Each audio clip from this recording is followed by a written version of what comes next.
Hey folks, I'm back. It's Champesk here bringing you another Warcraft 3 English commentary, and today I'm going to be doing the third game of best of 3 between Grubby and TeD.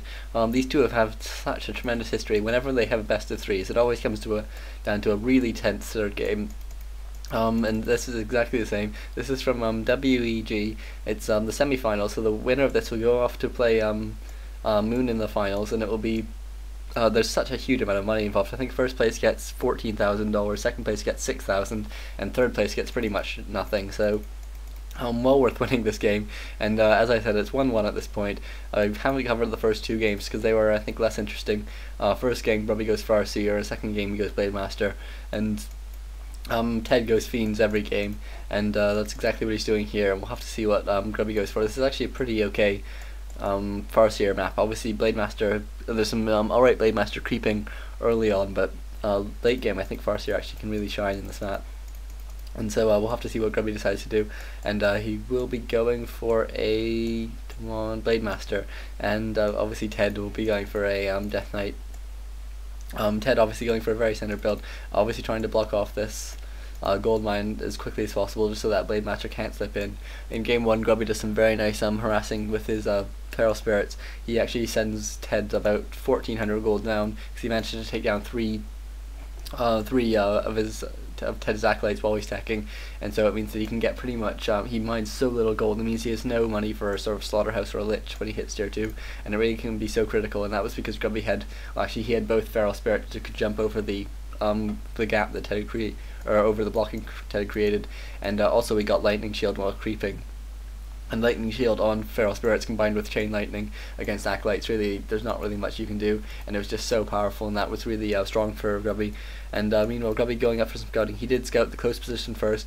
Obviously, that's what most pros do, but lots of pros sort of think, well, if I don't see a scout coming for me, then I won't bother. But obviously against Undead, they might not scout you if they're going for a Fiend build, and so it is well worth scouting just to be safe. And you can scout them out without them seeing you, because all you need to see is the Blight, whereas they actually need to, whereas obviously they can't get vision from the Blight.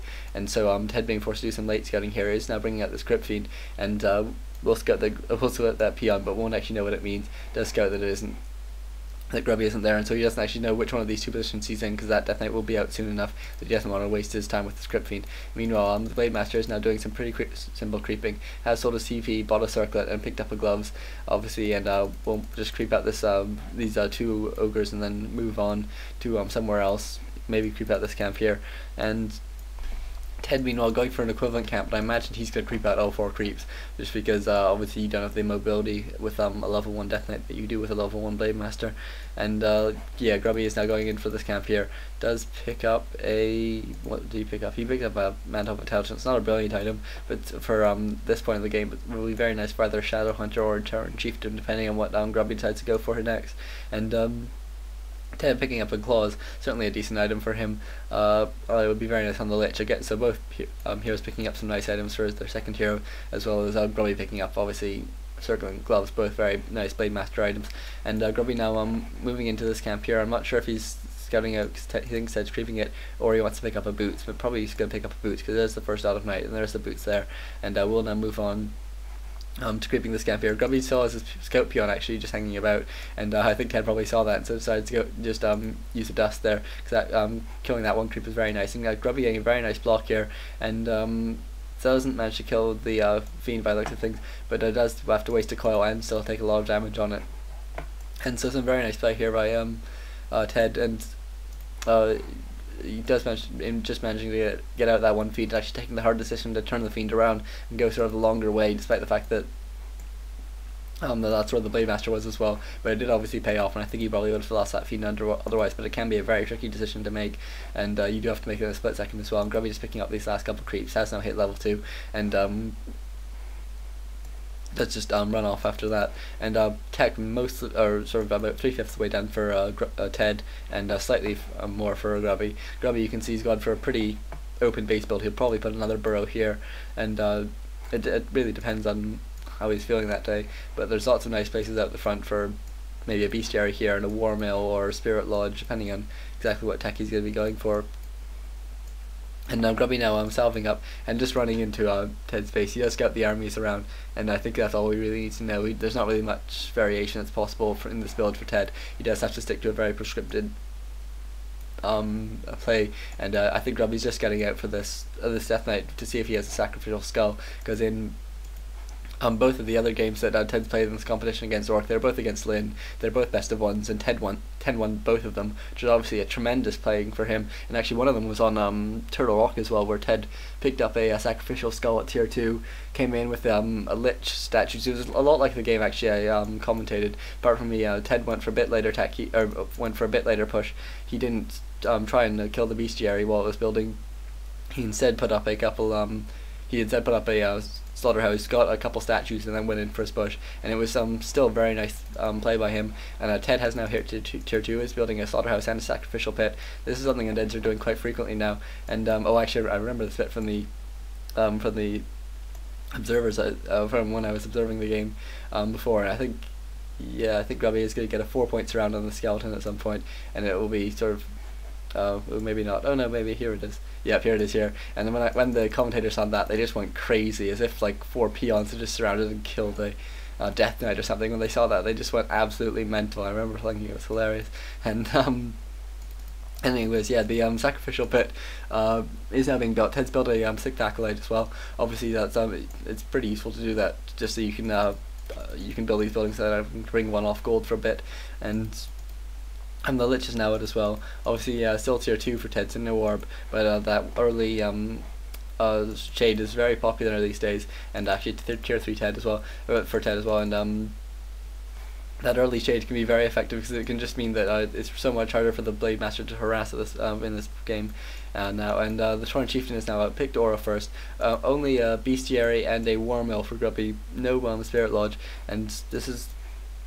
Again, pretty standard stuff, and this is a very easy camp to creep once you have a couple grunts and you have your you have a level 1 hero, and it gives so much experience. You'll give him level 2 and a tremendously nice item as well. So some pretty nice play there, playing there for Ted for Grubby. And meanwhile, Ted has now brought in this on shade, and actually it scouts out that Blade Master.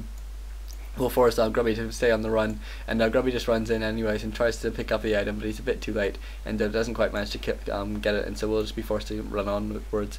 And in the meantime, Grubby knows that Ted's busy, and so he does just manage to creep out this camp sort of on his own. He does pick up a Sobi mask and hit level 2 now, and sells a couple more creeps as well for a bit more experience. And anyways, that Sobi mask is going to be so nice. And meanwhile, Grubby, even despite this early shade, is being forced just to continue harassing, but with all this frost armor, there's really nothing he can do at this point.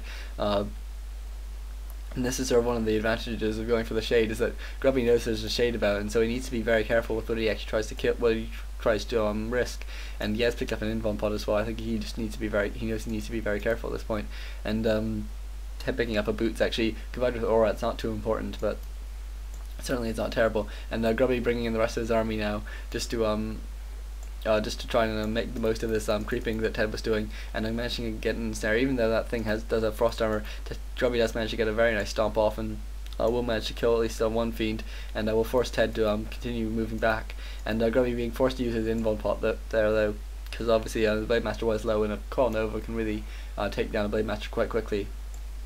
Grubby meanwhile does pick up that one heal scroll that just became available, and so a bit annoying for Ted, but obviously he will have his own supply as well as soon as he hits tier 3, which he probably will be doing very shortly. And 2 Temple of the Dams now for Ted, and ideally Grubby wouldn't scout this, but Grubby probably will scout it.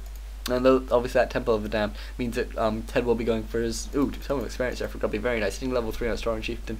Ted will be going for his lots of banshees, and obviously combined with fiends, that's pretty much one of Ted's trademark unit combinations. And possession can just be so useful in using orc units against them, and it's a bit like how well, really casters from any non-orc is good against orc, just because you can get a large number of them for low food, and it's just not something that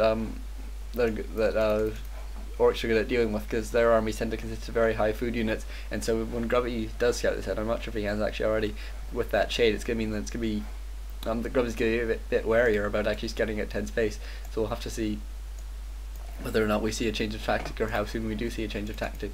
And we know Grubby's going to get this food lounge cancelled now, assuming he doesn't lose it, but it's a land game, so no, he does manage to cancel it.